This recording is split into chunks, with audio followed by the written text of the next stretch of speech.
आप पर पत्थर मारे तो आप उन पत्थरों को इकट्ठा करके अपना घर बना ले।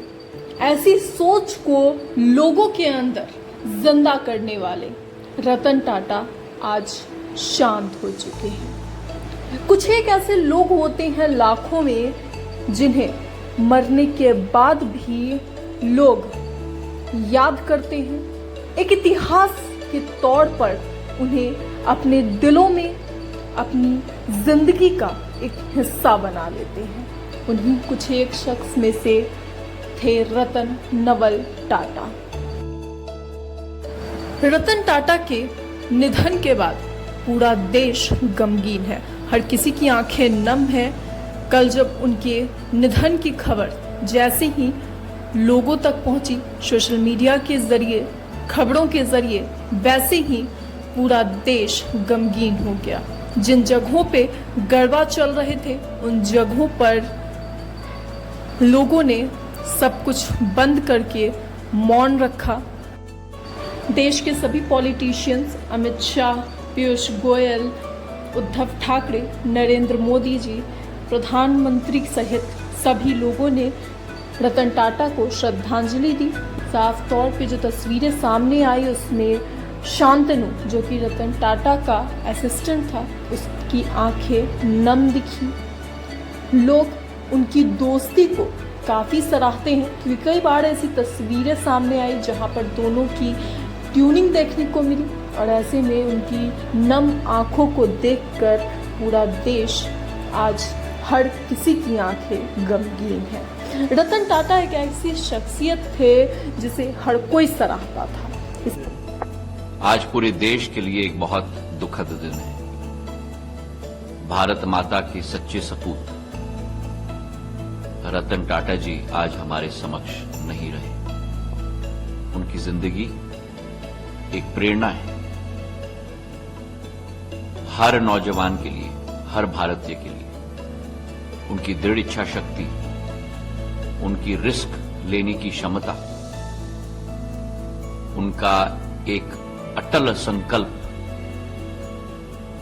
और जहां लोग डरते थे निवेश करने के लिए, वहीं रतन टाटा जी आगे बढ़ के निवेश करते थे। उनकी पूर्ण जिंदगी भारत का परचम, केवल टाटा समूह का परचम नहीं, लेकिन भारत का परचम लहराने में लगा। चाहे टेटली का एक्विजिशन हो इंग्लैंड में, चाहे टाटा स्टील का एक्विजिशन हो कोरस का, चाहे जैगुआर लैंड रोवर का एक्विजिशन हो, चाहे भारत के अंदर आम आदमी के लिए सबसे सस्ती गाड़ी नैनो का उत्पादन का विषय हो, रतन टाटा जी के लिए सदैव उपभोक्ता प्रथम पंक्ति में था, मुनाफा अंत का लक्ष्य था। और यही एक अनुभव एक एक व्यक्ति का उनके साथ रहा है। केवल एक बड़े बिजनेस नेतृत्व करने वाले व्यक्ति नहीं, लेकिन एक कोमल हृदय के, जानवरों के लिए उनका प्यार, मानवीय सोच और विचारधारा, अपने साथ कर्मचारियों के प्रति उनका समर्पण, ये सारे असूल, ये सारे सिद्धांत, ये सारे मूल्य अनुसरण करने के लिए हम सब के लिए वो प्रेरणा देते हुए गए। आज टाइटन की घड़ी का कांटा रुक गया और पूरा देश, पूरा विश्व उनको मिस कर रहा है, मिस करेगा, क्योंकि ऐसे इंडस्ट्रियलीज, रतन टाटा जी जैसे कैरेक्टर, चरित्र के इतने स्ट्रांग मैन, ऑनेस्ट मैन बहुत कम मिलते हैं। मैंने अपने जीवन में नहीं देखा। हमको जहाज में बैठे तो टाटा, ताज होटल रुके तो टाटा।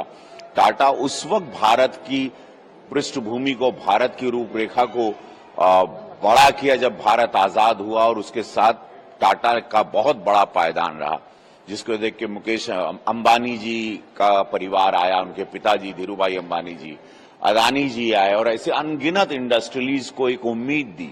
जहां भारत और पाकिस्तान अलग हुआ था, लेकिन हमारे पास, हमारा भाग्य था कि हमारे पास रतन टाटा जी जैसे थे लोग, जो एक विजनरी थे, जो विजन था उनका, और उन्होंने भारत की ग्रोथ में मैं उनका बहुत बड़ा योगदान मानूंगा।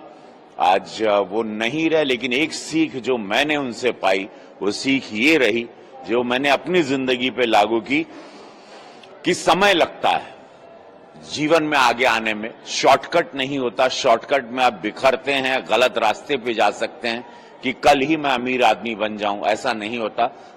रतन टाटा जी से यही सीख हमने पाई थी कि आप ईमानदारी के रास्ते पे भी बड़ा आदमी बन सकते हैं, बड़ा व्यक्तित्व बन सकते हैं, आप रतन टाटा बन सकते हैं। तो वो सारे स्टार्टअप बिजनेस वालों के लिए, छोटे इंडस्ट्रीज के लिए, एक गांव गवई, एक देहात के लड़के के लिए जो एक सपने लेके चलता है, रतन टाटा जी जैसे एग्जाम्पल हैं। आज वो सब उनको मिस कर रहे हैं और उनसे एक सीख लेके हम सब आगे बढ़ रहे हैं कि ईमानदारी के रास्ते से आप बड़े व्यक्ति बन सकते हो। रतन टाटा का व्यक्तित्व विरल ही था। जिस प्रकार वो इतने बड़े एम्पायर के मुखिया थे, उनका फैमिली बैकग्राउंड सबको मालूम है।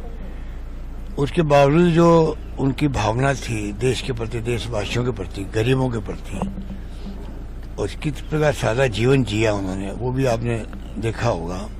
तो ऐसे व्यक्ति तो विरल ही होते हैं। आज वो चले गए तो उसका दुख जो उनके परिवार वालों को, उनकी पूरी टाटा एम्पायर को तो है ही है, तो पूरे देशवासियों को भी है।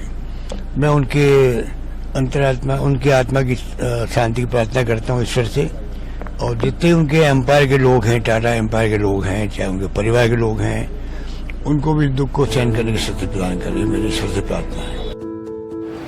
सच कहा है किसी ने, विरले ही ऐसे लोग होते हैं जो इंसानों से लेकर के जानवरों तक के बारे में सोचते हैं, और रतन टाटा उन्हीं लोगों में से थे। सर, रतन टाटा को लेकर के आज पूरा देश गम में है, लेकिन उनकी मौत पर भी आज लोग तालियां बजा रहे हैं। ये तालियां इसलिए नहीं है क्योंकि आज उनके निधन के बाद देश गम में है, बल्कि ये तालियां इसलिए है क्योंकि बहुत कम ऐसे लोग होते हैं जिनकी मौत के बाद भी उनके बारे में चर्चाएं की जाती है। उन्हें लोग दिलों में रखते हैं। उनकी हर एक कामयाबी को देश की कामयाबी के रूप में देखा गया। उन्होंने हर एक कामयाबी का श्रेय देश को दिया और उसका फायदा देश को दिया। हर एक बच्चे से लेकर के हर एक बुजुर्ग के बारे में सोचना, ये रतन टाटा के जीवन का जैसे मानो उद्देश्य रहा हो। उन्होंने अपने जीवन में हर किसी के बारे में सोचा, जानवरों के वेलफेयर को लेकर के, महिलाओं के वेलफेयर को लेकर के, बच्चों के वेलफेयर को लेकर के। चैरिटी में Ratan Tata, Tata groups of India जो है वो सबसे आगे रहा। आज टाटा ग्रुप को ही नुकसान नहीं हुआ बल्कि देश को एक बहुत बड़ा नुकसान है। यही बात प्रधानमंत्री नरेंद्र मोदी ने भी अपनी ट्वीट्स में